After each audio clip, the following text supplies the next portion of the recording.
Hello everyone and welcome to this event which is part of the series organised by the British Union of Spiritist Societies to celebrate the 175th anniversary of the birth of French Spiritist philosopher Léon Denis. I'm not Adam Cullen, I'm Adam Osborne from Kardec Group, here on behalf of BUS, and today we are joined by our good friend Dan Assisi, who will be talking about the book The Big Enigma by Léon Denis. This event has been organised by the British Union of Spiritist Societies, BUS, and is being streamed on both YouTube and Facebook in partnership with the Irish Spiritist Federation, Kardec Radio and Kardec Group. So please make sure you give a thumbs up and like and share this event, and don't forget to follow and subscribe to these channels as well. And don't forget also to send us a hello in the comment, and just to let us know where you're watching from, because we like to say hello to everyone who's taking part with us today.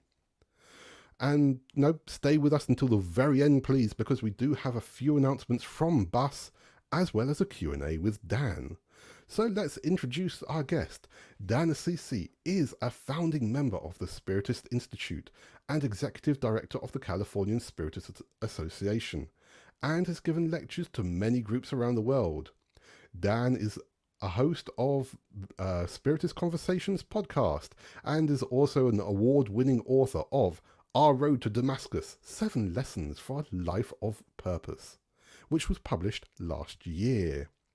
And remember, if you have any questions for Dan, please put them in the comments of the 4 groups who are actually streaming this, not in any of the shares, and we can read them out later. So let's bring on Dan. Dan, hello, how are you? Hello, friends. It's great to be here. Thank you for hosting me. I really appreciate being with you guys here one more time.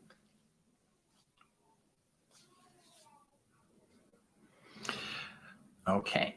All right, so we are going to jump into this, and I am very excited to be here with you today, although it is early morning for us here in California. So good morning to all our California friends out there. It's about 8 o'clock here in the morning. It is 4 p.m. out there for you guys in the UK and beyond, but nevertheless, we're connected through the miracle of the internet.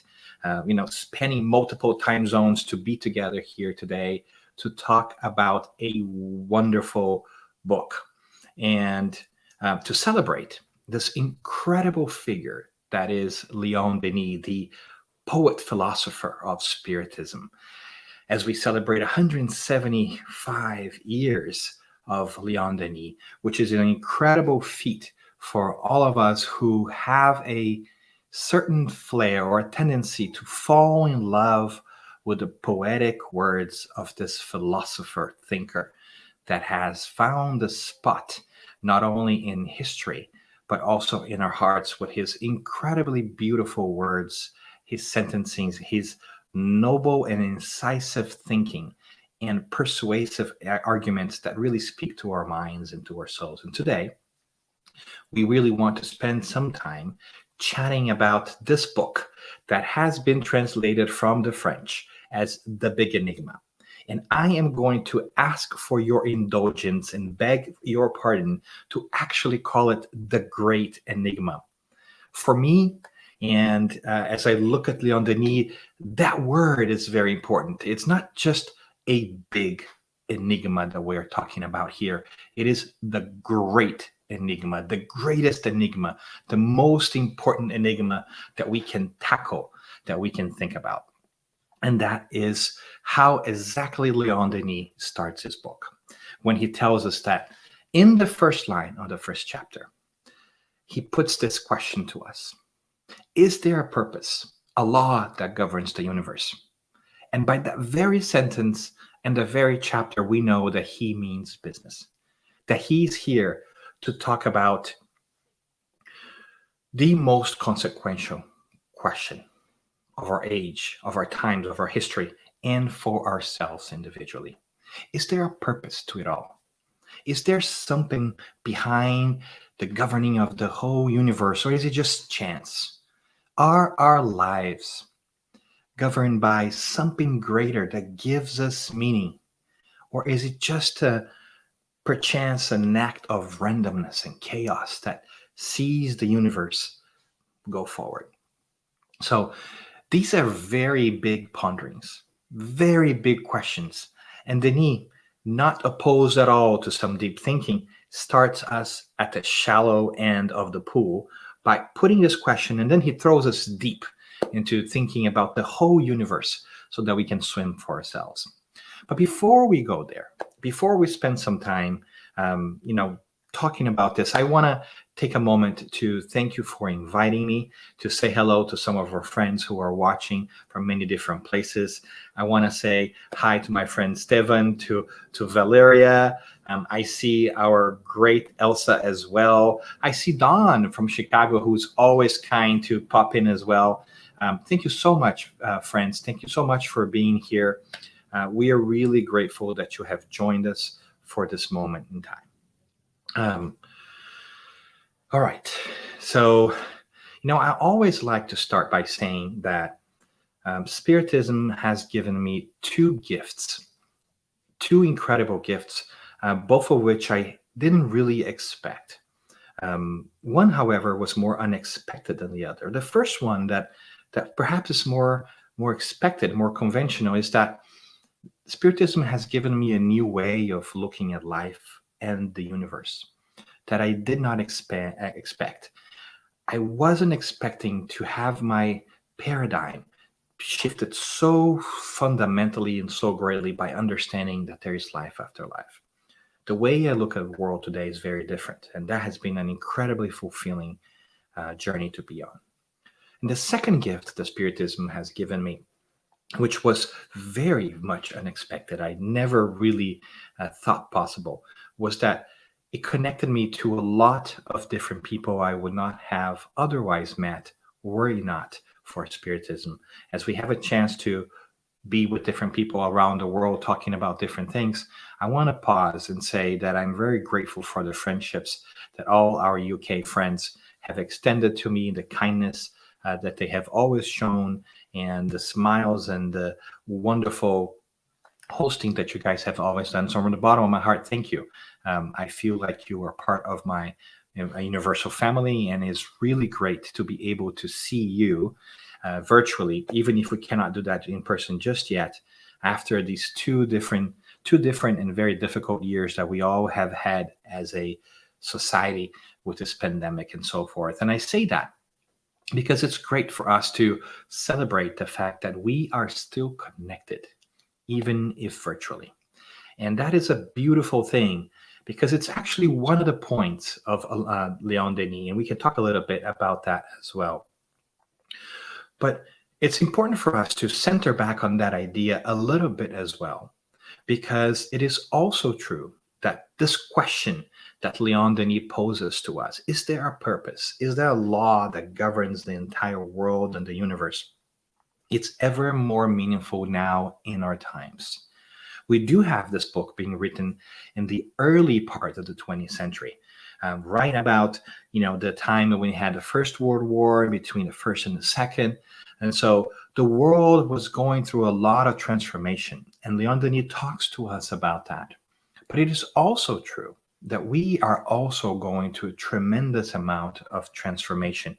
And that question that still lingers in the air and has always lingered in the air throughout our history as human beings applies. What are we here for? Why are we here?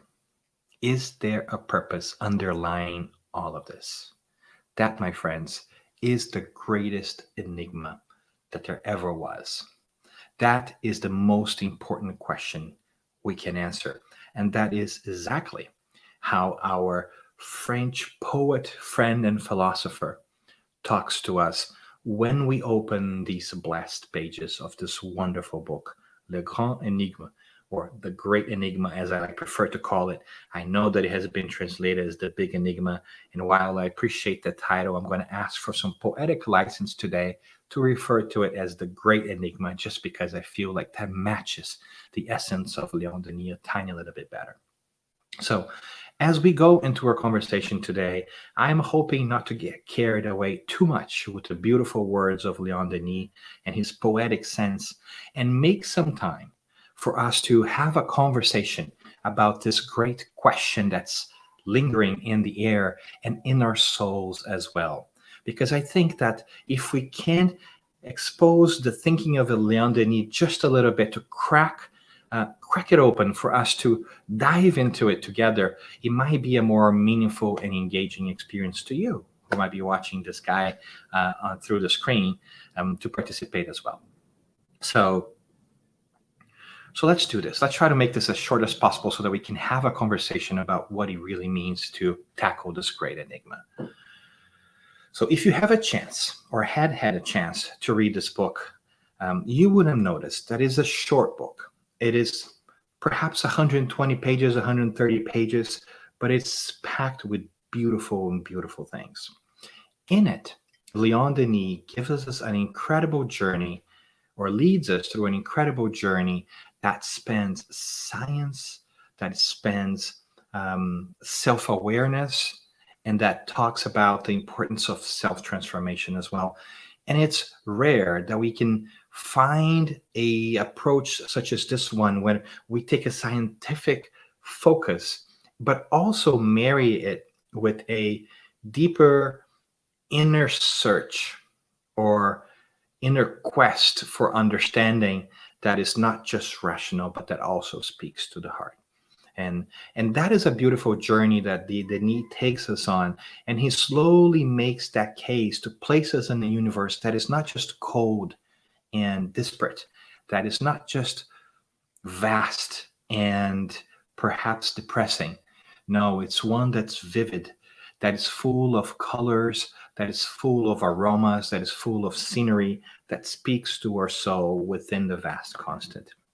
But he starts his argument that there is a sense to the universe by investigating this very universe that he is speaking about. He begins to lead us through a brief and beautiful introduction just to think about the astronomical bodies out in the universe, just to remind us of the greatness of the heavenly bodies and all that is out there. We have a journey through the universe. We understand that although Earth in itself can be a beautiful and big place to live in, the universe is much greater than all of us. He takes us through a contemplation of the vast distances of the universe, of the galaxies, of the movement of the solar system and beyond, of the stars, of the Milky Way.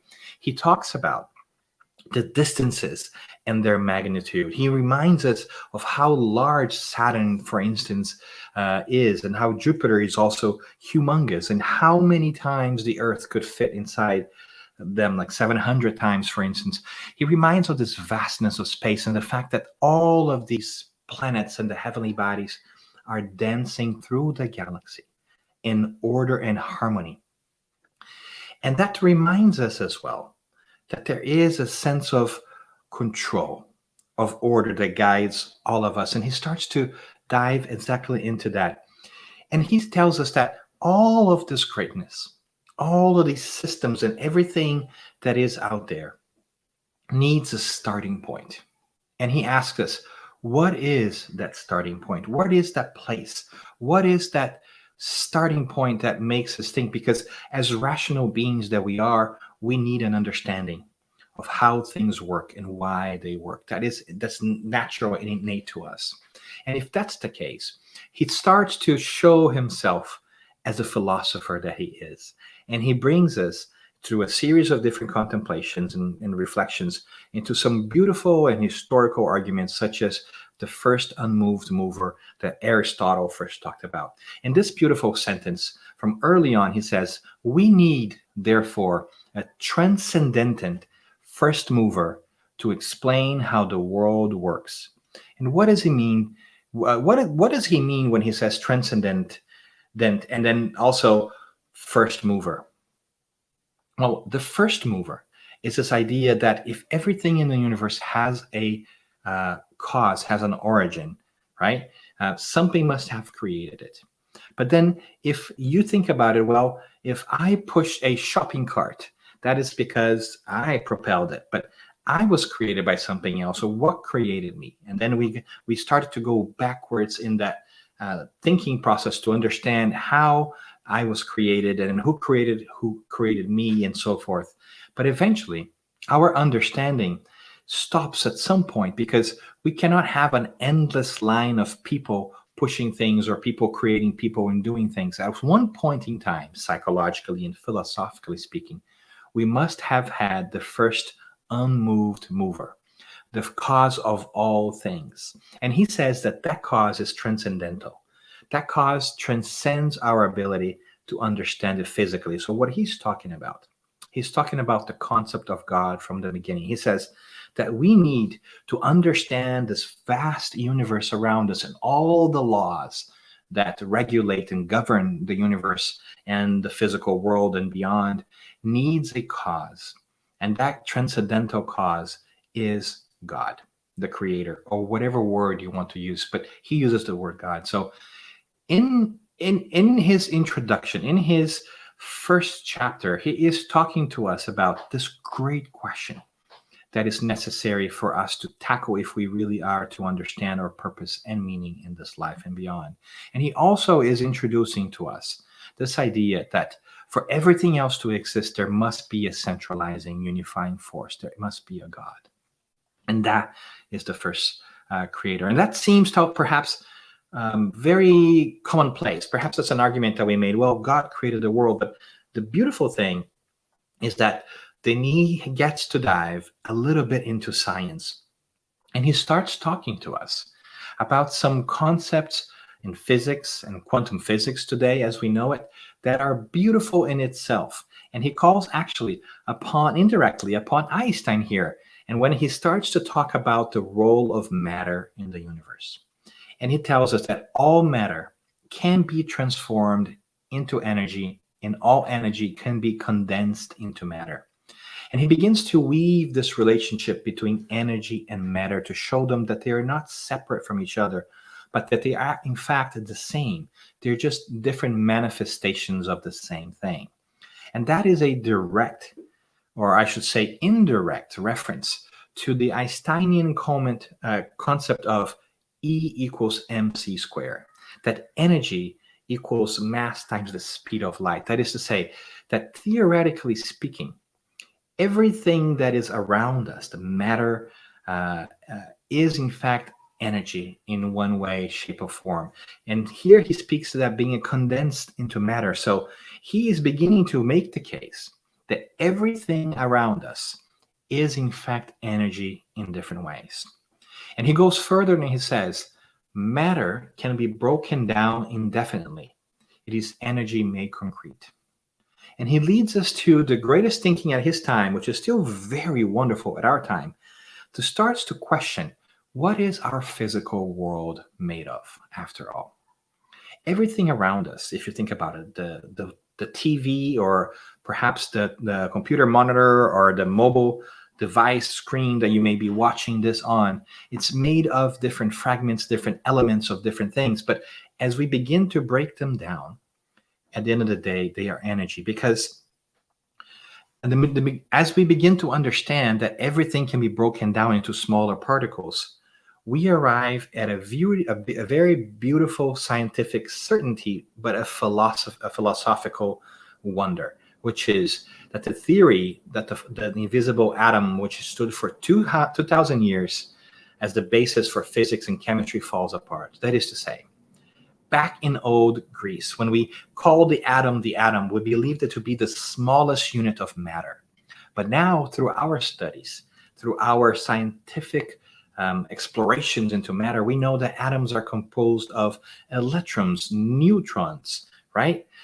We also know that they can be further broken down into different energies. And as we begin to break the atom into these different particles, and then we break those particles into different forces, we begin to realize that there's a never-ending chain of events, of connections between matter and energy. And that is a beautiful thing, because if you stop to think about it, friends, the moment that we acknowledge that matter, which has stood as the foundation for everything that we have believed around, when it comes to the physical world, falls apart. When we no longer have matter, we arrive at the idea of the spirit. And that is a beautiful argument because it is one done early in the 20th century. And so he says, as we break down matter, we break down this classic distinction between what is tangible that we can hold and what is intangible. And so the reign of matter, so to say, which was thought to be absolute, that it reaches an end. So we can no longer say that I only believe what meets my eyes. Because as a matter of fact, what you see here today and what you touch is just energy condensed in different ways. It is his way, a beautiful way, at arriving at the certainty that the entire world has an energetic component, which defies this previous argument that we've had, that we could not believe in the spirit because we only believe that in which we can touch, smell, and sense. Well, if that which we can touch, smell, or sense can be further broken down and seen mathematically and scientifically as different components of an energetic nature, then this reluctance that we have to acknowledge the spirit must also end. And this idea that only matter exists goes by the wayside. And that's transformational for us in many different ways, because we begin to have in it the certainty that we can operate differently, that we can see the world in a different way. And that is a really important thing. It's core to his argument that is also necessary for us to begin to see life and ourselves anew. And in that manner, he says that science walks little by little towards a great unifying synthesis. And that's a beautiful poetic language, right? And he further asserts that this unifying synthesis, this theory that explains it all, that science constantly seeks, right? The unifying theory of all things, that perhaps you have heard Stephen Hawking's mentioning some of his works, the theory of everything, TOE, really is the fundamental law of nature. That we begin to look deeper into energy and matter to try to understand how it works. And eventually, we wish to arrive at an understanding of the entire universe and the laws that govern it, to know the mind of God, as Hawkins once said. And so it's a beautiful moment because in many different ways, I draw a parallel to the introduction of another wonderful work in the realms of mediumship or in domains of mediumship, published in the 1940s by André Louise and the medium Francis Xavier. But in it, there is an introduction by Emmanuel in which Emmanuel makes this very argument that Léon Denis presents us. He says, as we continue to dive deeper into the atom and see that it can be broken apart, and we're talking about here the early developments of the 20th century with Niels Bohr and the discovery of the atom and how it breaks down and so forth. As we're able to break that down, as we talked about, we understand that materialism, physicalism, is going to do away with itself, because you won't have matter to study anymore. Because now we know that matter is no longer matter, it's just a state of energy. And so, in very beautiful ways, Emmanuel echoes the argument that Léon Denis makes here. And he says that the future belongs to the spirit, because now we know that we are searching for this unifying synthesis that explains all the forces in the universe, and that we could, if we wanted to, and we do, call it God. And that is a fundamental argument that is at the core of everything that really is around us, is this need to reevaluate how we see the universe around us, how we find things around us, and to change our minds and change our perspectives on what the world around us and who we are really are. And why do we say that? Well, it's important for us to say that because he continues to make this beautiful poetic argument. And I really suggest that you read Léon Denis if you have a flair for words and they touch your heart, because he does that in such a lyrical way. He's such a great poetic writer. And he tells us that the question of God is perhaps the gravest of all problems hanging over our heads. And he goes on and says, and its solution is directly and forcefully connected to the question of human beings and our destinies, to our individual and social lives. He says, in other words, that the idea of the existence of God is core to who we are and how we behave.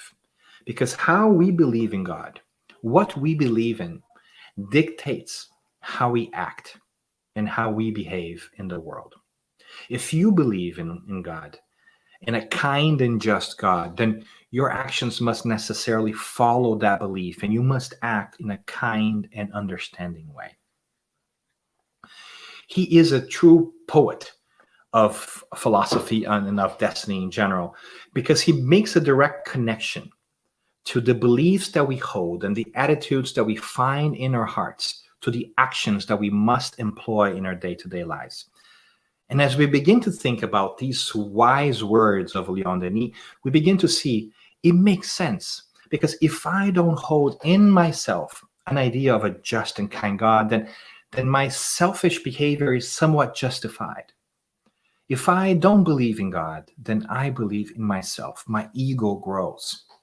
And when my ego grows, when I begin to think that I am the source of all things in my life, then we begin to make actions that are perhaps a little questionable.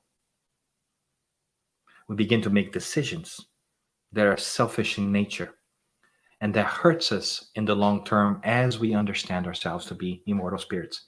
But on the other hand, if we bind ourselves to the concept that we are immortal spirits and that are governed by this beautiful and majestic law of love that emanates from God, and that there is meaning to the entire universe, then it brings us a certain sense of calm within, and a certain sense of trust that things are going to be okay, and that we are going to be able to navigate everything. And that's a fundamental thing, not only on an individual level, as Léon Denis points here when he says to our individual and social lives, but also to a social one.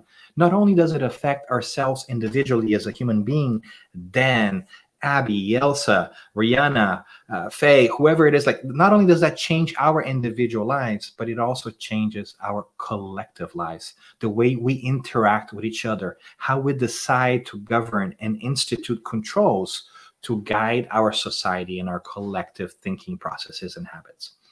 And that's a beautiful thing, because Léon Denis also making the case that it is the individual that transforms society in many different ways. It's important for us to understand that the question of God and how we believe in God is at the center of who we are. It is at the core of what we are and how we are. And that is really a beautiful thing, because it is a question that it is as contemporary as it is historic. It is as beautiful as it is challenging, and it is as daunting as it is liberating as well. Because once we grapple with this idea of what God is to us, we begin to question the core of who we are and how we place ourselves into the world. So I might go out on a limb here and say, if you're watching this today, chances are you do believe in the concept of God. And that is the case. Perhaps we shove it aside and don't think much about it, but let's ask ourselves, what God do I believe in? And more importantly, are my actions aligned with the concept of God that I believe in? That is a really difficult question to ask, because we might find that our actions may not be fully aligned with our concepts. And that is a great enigma of itself as well. But let's not spend too much time here, because there's so much that we can talk about. Because as we do this journey of thinking and rationality, and we visit science when we think about philosophical concepts, Léon Denis also reminds us in the second part of this book, which is composed of 3 parts, that it's important for us to make that journey within as well. When he says, but man is not only reason and consciousness, it is also love. And that's poetic in itself, but it's also very practical. He says, above all, what characterizes human beings are our sentiments, our hearts. And here he speaks to a defining characteristic in our evolutionary sense, that we have this capacity to care for others, to love, to feel, to emote. And that cannot be shoved aside and just saying we ought to use our reason and our rationality. Yes, we ought to use our reason and our rationality, and we ought to marry it to our sentiments and feelings, because it is often they who guide the way we think. And so if we acknowledge that we have this emotional side that sometimes, even sociologically speaking, we seem to have suppressed, or we seem to believe that what is valuable is rationality. And yes, it is, but not a rationality devoid of feelings and devoid of sentiment. We must tap into that social emotional component that we have put by the wayside. Our society has not valued emotions to a great extent. We are told that we should not cry. We're told that we should not express our feelings in public. We have challenges sometimes telling people that we care deeply about, that we love them. Somehow along the way, we have been fed this idea, which Léon Denis helps us deconstruct here, that we should only value rationality, linearity, and mental acuity. And that is very important, yes. But that's not the only thing we ought to learn or ought to value. It's important for us to also put in our pockets, to also put it in the back of our minds, put it in a tool belt, if you will, the certainty that we also have beautiful feelings in the capacity and ability to empathize with each other, to feel with each other, to make that trip within. And that is a beautiful moment, because in doing so, Denis connecting us to two beautiful sides of the same question. He's talking to us about connecting with the outside, with the rationality of things and understanding the physical world and beyond. But he's also inviting us to do this inner journey, to dive within. So if the first part of the book talks about the universe and the causes and so forth, the second one begins to dive into the experience of what it is to be human and to feel. And in that way, he helps us connect the dots in this great enigma, in the search for this great answer to this great enigma, which sometimes I call the longest journey. I feel that Denis is really helping us make the greatest journey that can ever be, and the shortest one, which is the journey from our minds to our hearts, the 12 inches or so that are the hardest to do. And here he is pointing us the way. Understand with our minds, but feel with our hearts. Grasp with our rationality, but emote with all that we are. Because it is not through mind alone that we make sense of the world. There's also a personal, emotional component that needs to be addressed. And he goes through a very beautiful journey of telling us about the things of nature. He tells about the oceans. He tells about the mountains. He tells about the forest. He goes into this beautiful diatribe, so to speak, this beautiful argumentation and perception of the world around us, and how we can find God reflected in that which is before us. He brings, in a manner of speaking, that experience to us and says we can feel and sense the presence of God in things around us. God needs not to come from test tubes and laboratories, from essays written by great philosophical minds, although all those are very wonderful and we should value them. God and the universe and our presence, our spirit, can be sensed in everyday things. It is, in fact, everywhere around us. And in a way, he's inviting us to do that, to feel that, to make that connection between the mind and the heart, the mind and the spirit, if you will, whatever nomenclature you want to use. But it is a beautiful journey that he weaves with wonderful words that connect the mind to the hearts and invites us to make this longest journey, because he ends up by beginning to prognosticate, if you will, what will this new times lead to us, because he tells us, as he is writing this in the 20th century, that the 20th century is an important milestone in our thinking as a society, as a humanity, because these scientific concepts that come will begin to help us crumble or witness the crumbling of everything that built our past. some of these preconceived notions and this sort of materialistic or physicalist twist that we have experienced in the past 2 centuries or so towards this explanation that the world can only be physical, and that the things of the spirit or religion itself, which is such a loaded word, let's just call it for a second, has no place in our understanding of the universe. And he says that these concepts need to fall apart. They need to renew, or they need to fall apart so that we can renew ourselves. And in so doing, he talks exactly about that. He says that if the first part of the 20th century was one of helping us do away with concepts that have shackled us to an understanding that is no longer suited, the second part will be one in which we build these new ideas. And of course, this concept of the 20th century, as we now here sit in the 21st century, is no stranger to us. We see around and look around our society today, and we cannot but feel Léon Denis whisper in our ears how the world is changing, how the universe is changing before our eyes.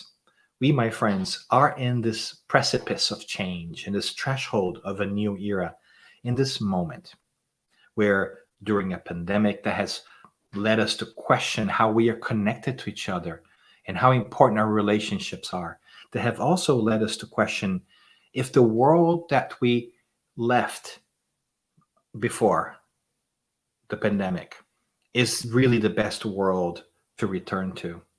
What are the things that we can think about changing now that we understand that there is a new conception of what science and understanding of spirituality can be, and now that we feel in our hearts as well that there is something greater to this. So what do we do with that, my friends? And that's the question that remains. And he reminds us with a little bit of hope towards the end of the book of the fact that we are not alone in this journey as we understand spirituality. And he says, it is no longer men, the wise and the learned, who bring us a new way of looking at the world. It's no longer just our scientists, just our philosophers.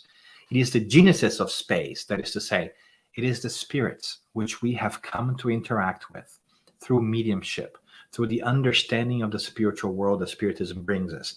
They are the ones who are also coming and whispering in our minds the teachings that will renew the world. He opens the door for us to fully internalize the idea that we need to change the way we accept information about the world. We also can tap into this beautiful new source of information, the spiritual world, in which we get great advice if we know how to discern it. We get great advice about how to position ourselves spiritually, moral, and even intellectually to make the better of the situation right now. And so he reminds us in that way that we are not alone. If the idea of God being present everywhere and being able to be discerned by us was not enough to uplift our hearts, now we are reminded that we have our mentors and guides. We have the good spirits who are always with us, guiding us, and that we are forever connected to these great souls because we too are spirits. And when we are forever connected to greatness, when we are forever connected to love, how can we despair? If we remind ourselves of that fact, if we remind ourselves of the love that we have built in this life and the many lifetimes before, and the cycle of constant evolution that he also talks about in the third part of this book, through reincarnation, if we remind ourselves of these connections, how can we falter, if not just temporarily? How can we remain in a sad place for too long if we know that there is so much love in the universe that's pointed at us, friends? If we recall that we have lived many lives before, and in those lives we had great loves, we have partners, we had mothers, fathers, sisters, brothers, friends, and that they continue to love us no matter whether they are with us today or they're still in the spiritual world, how can we falter? How can we struggle with loneliness if we recall that we are part of this greater puzzle of beings and souls? After all, we don't stop loving those who are near us and who pass away, do we? And so Now that we know that there is life after life, what makes us think that they stop loving us? Why do we imagine that they are just gone if now we know that there is spirit communication, that we outlive our physical bodies? So why don't we remind ourselves that they continue to love us? So their love is ever flowing towards us, as it is the love of everything else and everyone else that we've connected to, have met and cultivated in past lives, and that we do not remember. If you think about it, then there is an army of companions of love that is shot our way, so to speak, every single day, of hundreds, if not thousands, if not millions of people with whom we have interacted before, who still care for us and want our best. And with that energy, with that understanding, with that connection of the spiritual world, we need to remind ourselves that we are not alone and that we're going to be okay. And in a roundabout way, really what this leads us to is to really think about what's next for each one of us. How will we tackle the great enigma within us? Because while there is a great enigma in science on how to prove the existence of the spirit and whether consciousness outlives the body, we know we will get there. The question now that lingers in the air for us is what do we do with the information that we have in this moment in time? How will we change the world within so that we can change the world outside? Because we're not going to wait for outside validation to things we already know. We need to take action. We need to figure out how we are going to be citizens of this new world. And that is the question that lingers, is how are we going to answer this great enigma that Léon Denis presents to us? We have everything we need, scientifically, emotionally, sensorially, to make sense of the world. How can we do that? How can we solve all these questions? That is an individual challenge, no doubt. But if we are here to close our remarks today about this beautiful work of Léon Denis, then we should also remind that we have specific things here that we should value and we should care about. And I here, obviously, look at me. I am going to go ahead and change my slides here because genius over here that I am, clearly no Léon Denis, forgot to show you actually this slide. Look at that. And I'm going to show you this slide, which is our task and how he suggests we could make sense of this world. He says that our task can be summarized in 3 words: know, believe, and want. And I found that a beautiful framework that can sit with us today and perhaps stay with us a little longer. That if we seek to know the world around us and understand everything that is out there and how the world works and how things take place, if we seek to know that, that's the first step. And then it's also necessary for us to believe, not in believe in things that we don't understand, but believe in the things that we have learned and we already know, and believe that they will point us in the direction that we need to make sense of the world. But none of that will be possible to become the citizens of this new era, to go through this planetary transition, to find the answer of this great enigma, if we don't want to, if we don't have the intention to move forward, if we don't desire to solve that question and address it, if you don't want to make a difference in this world. Know, believe, want. That is a recipe.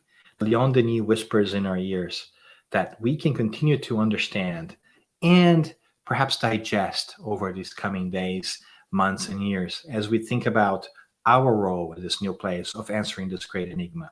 And so I hope that we may continue to grow our understanding through the beautiful insights that Spiritism brings us, understanding the connection between the realms and who we are. And also that we may believe in all that we read and see by ourselves to craft this new reality for us so that we can then really want to make a change, not only to ourselves, but the world. But friends, the truth is all that I've told you pales in comparison to this beautiful work that is called The Great Enigma, that this poet-philosopher has left us a century ago for us to really dive into the most consequential question of our times and perhaps of our existence or existence. Do we believe? Do we have already within us the certainty that God governs everything that is around us. And if that is the case, then how do we transform our lives? I hope that if you haven't had a chance to read this beautiful and poetic work, you will do so. And I hope that the words of Léon Denis and his actions, above all, may also linger within your soul and find space in your heart to eclode, to explode, to blossom, so that you may find the happiness to which you were destined. And I'm very glad to be able to share some thoughts here with you. And I would love to hear from you as well. So I'm going to pause and see if our friends want to interact. If I haven't put you all to sleep in this late evening in the UK as I wake up here in California. That was such a wonderful talk and explained the whole book so well. I think everyone's probably just still in a bit of a shock right now and trying to contemplate their thoughts. So I've got a few notes myself, but while we wait for everyone to write up any questions that they have, and make sure that you give a thumbs up, you give a like, you give a hug, anything you want just to express your thanks for Dan for his talk. Let's go to some of the announcements that we have first, and then we'll come back to any items. We've got a few items coming in for the Q&A. So let me share my screen now. Here we go. So, just a couple of announcements that we have from Bus. Spiritual Light, the weekly series with Charles Kempf, Elsa Rossi, Stephen Batozo, and Nadja Gisses takes place every Wednesday on Facebook and YouTube. The next Léon Denis event will be with Emmanuel Dutra, who will be talking about the lectures of Léon Denis. And of course, if you haven't had a chance to watch any of the other episodes so far, or want to watch them again, you can find all of these wonderful people with their wonderful talks on Facebook and YouTube of the 4 channels who are streaming: Bus, Irish Spiritist Federation, Kardec Radio, and Kardec Group. And you see, we're now on the 7th. We're on the 7th talk already, guys. It's gone that fast. Our good friends down in Bournemouth, Fabrizio and Laurie from the Spiritist Society of Bournemouth and Paul Christian Spiritualist Church, they have their fortnightly talks about the psychological series of the books from the Spirit Joanna G. Angelis. The next talks will be on the 16th and 30th of July and on the Facebook and YouTube pages of the Spiritist Society of Bournemouth and the Paul Christian Spiritualist Church. Insightfully speaking, yes, this podcast from us here at Kardec Group. All episodes are available on YouTube and all good podcast systems, and the next episode will be coming out very soon. And you can find all the details on the Kardec Group social media channels, as well as the Kardec Group website. And talking about podcasts, we need to mention Spiritist Conversations with our good friend Dan here. So Dan and Flavio, who we had with us a few months ago, and Susanna Simoins as well, their podcast is available on Facebook, YouTube, and again, all good podcast systems. And there was a new episode just recently, wasn't there, Dan? Indeed. Thank you for making the space for Spiritist Conversations. We started our 6th season with an interesting conversation about no place for hate. And we love to have informal talks about people where we actually get to interrupt each other and ask the questions of each other that we always wanted to in a very informal place. So thank you for making the space. And I love that we have siblings podcasts here, right? We have the ones that you guys put together. We have Spiritist Conversations. It's loved for us. I love seeing us grow in that space. Well, great minds think alike. Well, I hope to think that way. Yes, we want to believe in that, right? Yeah. And let's also talk about this little book by, I don't know, who's this person, Dr. Dan Assisi? Sounds familiar. Our Road to Damascus, the award-winning book, 7 Lessons for a Life of Purpose and Meaning, which is available via all good outlets. And which awards have you been nominated for and have won? Oh, thank you. Look at that. It's really cool to see people liking it. This book has won the National Indie Excellence Book Award in the area of religion and nonfiction. It's gotten a silver medal on the Illumination Book Awards, which are Christian awards as well, and has also been named a semifinalist and a finalist in other contests, which is really great. It's lovely to see people embrace a book that is not about religion, but it's about a personal take on somebody who's considered to be religious, to Paul the Apostle. So I thank you as well for making the space. And, if you're in a market for a book that talks about self-transformation and how somebody really smart and impactful did that 2,000 years ago and what lessons we can learn from it, may I point you in that direction, available in ebook or paperback or hardcover, whatever you may find it. Yep. And I'm not saying this just because I know you, Dan, and you're a good friend, but the book really is good. I do recommend that people go out and buy this book if you want self-help books, if you like self-help books, if you like books by Deepak Chopra, by Paulo Coelho. I'm putting you in that same category, Dan. It is I'll take it. I'll take it, Adam. Right, okay, and of course, if anyone out there wants to know more about Spiritism, to find a group here in the UK or contact the British Union of Spiritist Societies, you can visit www.bus.org.uk, and for those not watching, that's www.buss.org.uk. You can contact office@bus.org.uk or follow them on Facebook and YouTube as well. And of course, we do have to just remind everyone that right now, due to the pandemic, most groups are not having face-to-face meetings, but they do have public activities online, which people from around the world can access. And many groups are happy to have anyone from anywhere taking part. And some groups will be having hybrid online and presential meetings once COVID restrictions ease. So please do contact any group that may catch your eye, and I'm sure that they'll be more than happy to have you participate if they're doing things online. And again, doesn't matter where you live around the world. So let's have a look now at any questions and comments that have come in from everyone. We've got quite a few hellos. So let's say hello to Elsa, to Faye, to Don, to Val, to Steven, to Abby, to Rihanna, to Munir, to Umberto, to Elsa Lee, Kellen, Dinuel, and Vanderlei. Thank you guys for being with us. Who else? And yep, Kellen and Roberto as well, Patrocino Jose as well. Thank you guys for being with us. It's always great to have people just letting us know where they're watching from. So let's take a look. We have a couple of things here. Lots of hellos coming in. That was a question. Here we go. Our good friend Steven.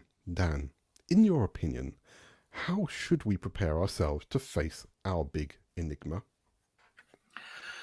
Mr. Steven, great to see your name in the screen there. I hope to see you in the near future in person, my friend.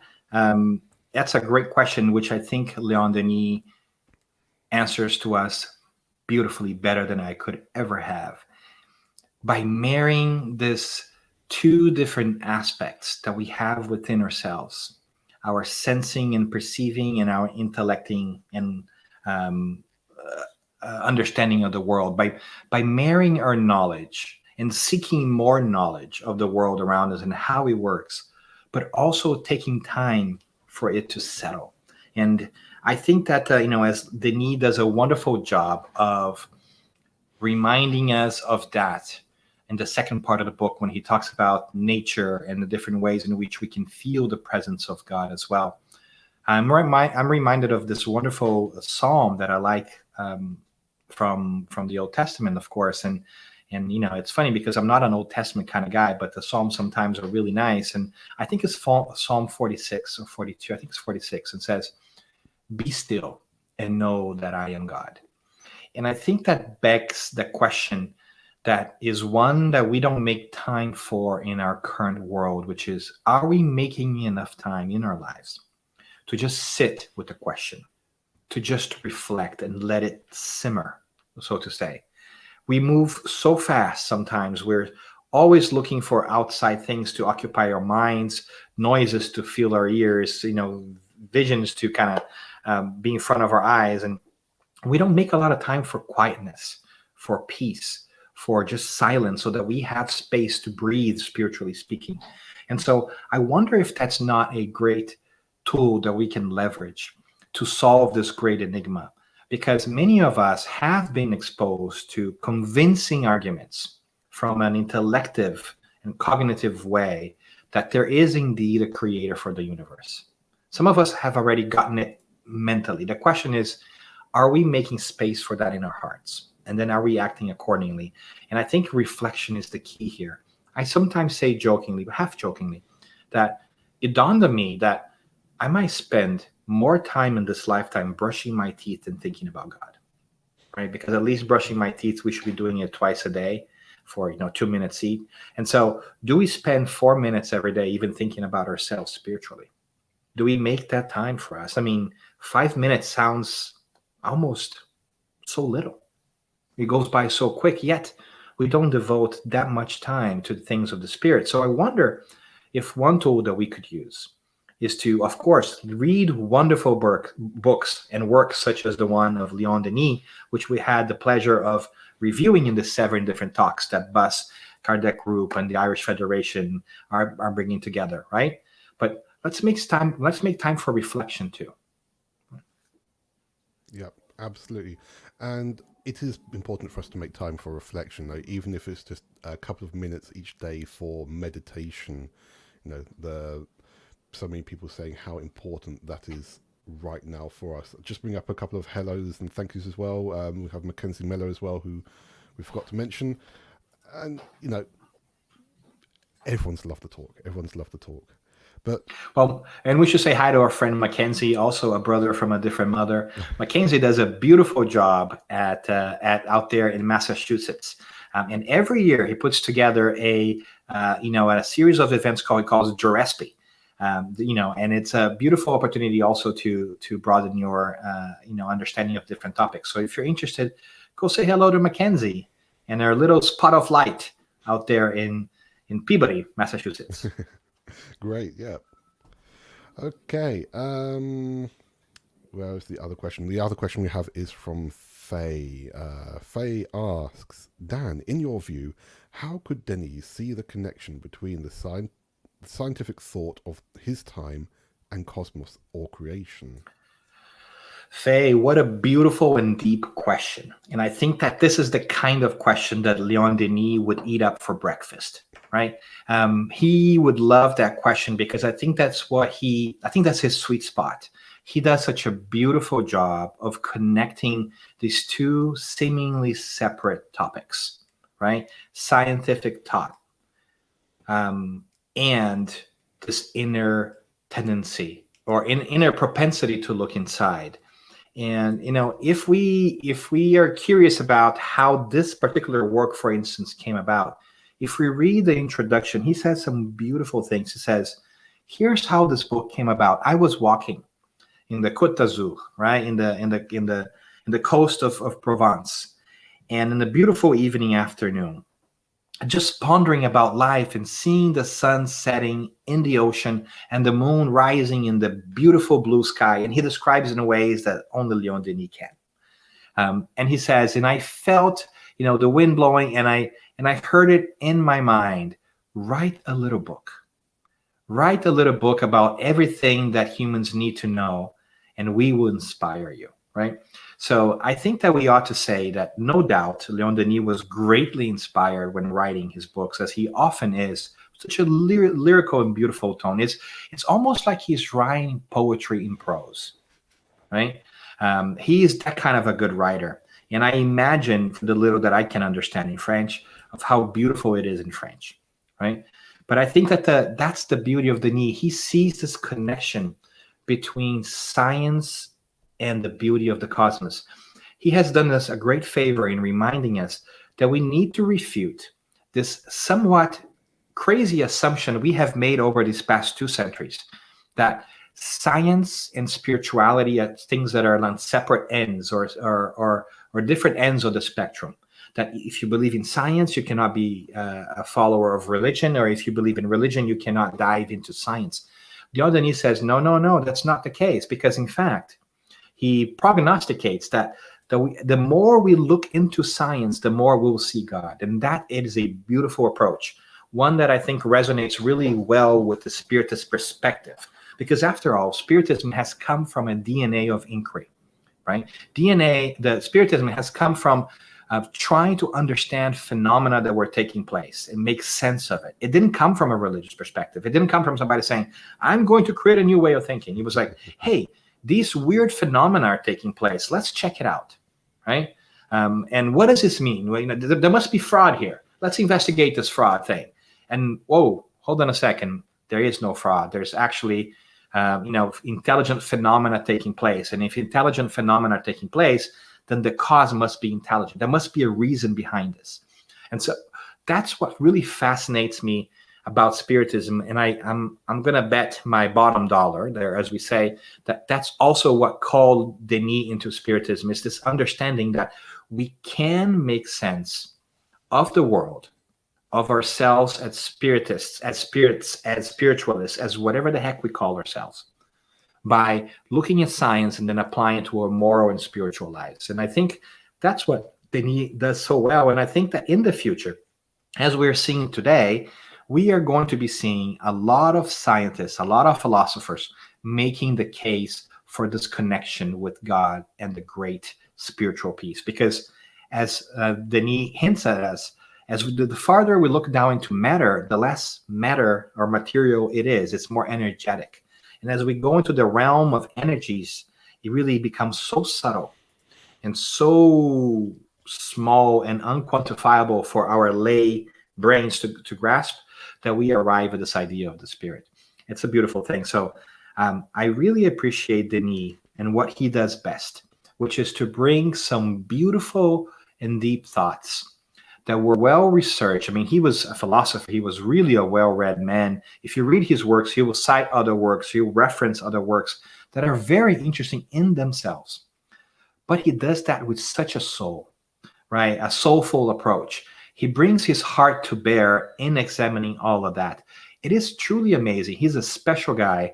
And I am sure that he continues his studies and inspiring us, as he let us know when he communicated with us one more time. I think it was in 1998 in the World Spiritist Congress out in France, where he said a hello as well in a message. So it's really wonderful to see that we too can take that road and marry our understanding of what the scientific world looks like and what it means to us internally. So that the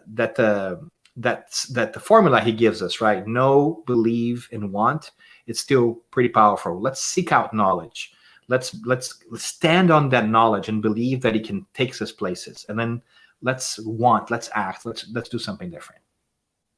Yeah, absolutely. And just another comment here from Faye saying, your response is really inspiring. Thanks, Dan. Yeah. And comes across as poet of greatness found in ordinary things. Absolutely. Indeed. Absolutely. And that's sometimes what makes him makes you hate Léon Denis a little bit, right? Because he's like, oh my goodness, how can he see so much beauty in that? I wish I could do that, right? Like I wish I had thought about that, because he is really indeed a great mind that really adds to our understanding in such a soulful way. Yeah. And when you're talking before about the transcendent first mover, that's sometimes I like to equate that to a very inquisitive child. Like, why is that? Why is that? Why is that? Why is that? Yeah. Why is that? We all had that moment, right? Like, why is that? Right? Yeah. But it makes sense when we look at the first question of the Spirit's book. What is God? And we try to relate everything back to that. Like, what caused this? Why is that? Why is that? Isn't it hard, right? It's really hard, right, Adam, to think about, a first mover. We're so used of our minds are still so small to comprehend the idea of God that we always want a cause to a cause to a cause to a cause. But to arrive at the starting point of it all, for me, it's mind-boggling, at least for my little brain. Yeah. Well, there aren't that many questions come in because I think you probably explained things so well. But I do have a question myself. It's not for myself because it's something I understand, but I know that there may be one or two people who may be thinking this. So, because you're mentioning about the need of believing, about how to believe in God, but what if someone doesn't believe in God? How can they believe in what this thing called God or the grand old dude really is? Yeah, it's a great question, Adam, because everything that I feel like there is so much baggage in the word believe, right? Because sometimes I think the assumption we make is believing is about just accepting with any proof. It's just holding on to an idea. And for some people, that's hard because it's almost like, like building a castle up in the air. It's hard, right? Like if you don't have a foundation for things. But I think that the point that Léon Denis makes here is that we need to know before we believe. And I think that is a concept and an idea that is underlying in Spiritism as well, right? Search for the facts first. And once you have those facts, put them together to create a structure or something that you can then build on. So I think that the belief in God, right, which is a really big thing, it's also very similar to that. We feel like that we either believe in God or we don't, but it is possible to build a muscle. As we are talking about here, and as we look at everything around us and apply that childish in a good way, right? Why is that? Why is that? We are going to find that the more we dig deeper into the causes of things, we can't ultimately arrive at anything that explains it, in a way that we clearly understand. But there has to be a beginning to things.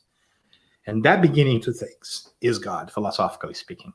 So that's one argument that we can kind of hold our hats to and say, although I cannot fully comprehend God just yet, much like a third grader cannot understand quantum physics, right? We know that there is such a thing as physics, and we can work towards it. I also would say, because I like to talk a lot, and you can shut me up at any point in time, is that the word God also has a loaded meaning to us, right? Of a religious nature. I think that we have heard of God from different people, and it's important for us to separate what we have heard from others from that which we can find for ourselves. And that's a beautiful thing. And I think a little bit is what he talks about in the 20th century of letting the past crumble a little bit. Like, let's let our preconceived notions of what we believed sit by the wayside for a little bit, and let's rebuild our own understanding of things. Because maybe our understanding of religion, for instance, is based on what was imposed on us. And if we are able to break that down, if we're able to break down the concept of God or Christ, for that matter, right, what other people have told us, or what we think there's a culturally accepted meaning, and find our own, then we're in a better place to understand God. And maybe you need a different word. Maybe you need a walk in the woods. Maybe it is that connection, right? We didn't talk about here, but Léon Denis spends a great time talking about prayer and demystifying prayer in this book and saying, it's not about formula. It's about that feeling that you have, a connection to something greater. I think we all can tap into that realm of emotions and experiences we've had, where we had a sublime moment at one point in our lives where we sat down and we said, wow, this sunset is beautiful. Wow, this is a wonderful cloud or sky, right? That sense of wonder might be one of the ways in which we find the manifestation of God. So work with what you have and then move it from there. Yeah, absolutely. All that to say, I didn't bring certainty to anybody on that one, but you got to find your own certainty.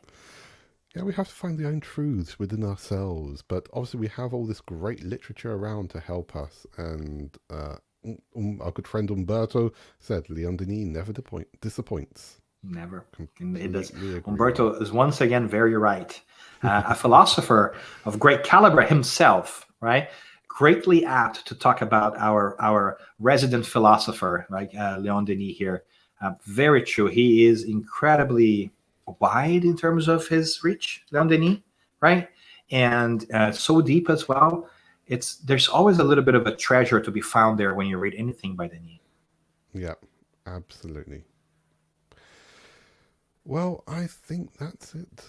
I think that's about it for now. A few other things come in. There's another question from Abby, but it's actually more about Spiritism here in the UK. Abby, feel free to contact the British Union of Spiritist Societies, or contact us here at Kardec Kardec Group, and be more than happy to tell you more about things here in the UK. But yes, so our question is, how is Spiritism here in the UK? There are many groups. We've got 34, 35 groups currently in the UK of different degrees, and many groups are, like I said before, many groups are meeting online at the moment, and anyone from around the world is welcome for all their public meetings. So, and Adam, let me do a plug for the UK groups here really quick because I can't stop talking. Spiritism is a wonderful body of knowledge that lets you learn by yourself if you like, right? So you have these great words that you can read, and you should read them and ponder about them and make time for reflection. But there's also great benefit in coming together with people and discussing it. And that is done really well at the UK Spiritist groups. So if you are interested in this idea, go talk to some folks as well, who are also willing to explore things, because we learn so much in a conversation when we are together, right? And you will enjoy it much more than just listening to a single, bald guy from California talking to you about a book for 40 minutes. It's really a wonderful experience. And I hope that if you're watching this, you get to visit some of our UK groups. Oh, yeah. And all the groups are really lovely. So yes, and they have this wonderful accent, too, that makes you feel so much more smarter than us Americans, right? Thank you for saying so. Well, Dan, any last reflections from yourself before we end? No, just a sense of gratitude to Denis for reminding today and always that there is space for us to make a connection between our hearts and our minds, that we can arrive at the beauty of God and how impactful it can be by intuiting it, from feeling it, but also from working this great gift that God has given us, which is our mind. So I hope that more and more we have a chance to talk about the beauty of connecting the dots between science and perception, our experience and theory. And it's just a wonderful gift to be reminded and to have such beautiful works, such as the ones that he put forth to us, to expand the concept of Spiritism in an era where Kardec kick-started with great logic, and I think Denis adds great depth and feeling to it as well. So thank you, and thank you for our friends, BUS, the Irish Spirits Federation, Kardec Radio, and of course the Kardec Group as well, for making the space for such wonderful debate about Denis and his works and the impact it has in our lives. And I hope that you'll feel inspired to read it for yourself, because he can say it better than I would ever will be able to. I think you explained it perfectly well enough. Well, thank you so much, Dan, for being with us today. Let's pop you backstage for just a moment, and I'll be back with you in just a few seconds. And so, folks, that just gives me, the great pleasure again to say thank you to Dan Assisi for being with us. Thank you, British Union of Spiritist Societies, for organising this event. Thank you to the Irish Spiritist Federation, Kardec Radio and Kardec Group for transmitting the event. And to thank all of you who've been with us today. I'll be back with you again on the 7th of August 2021 with Emmanuel Dutra, who'll be talking about the lectures of Léon Denis. So thank you for being with us, keep safe, and we hope to see you again very, very soon.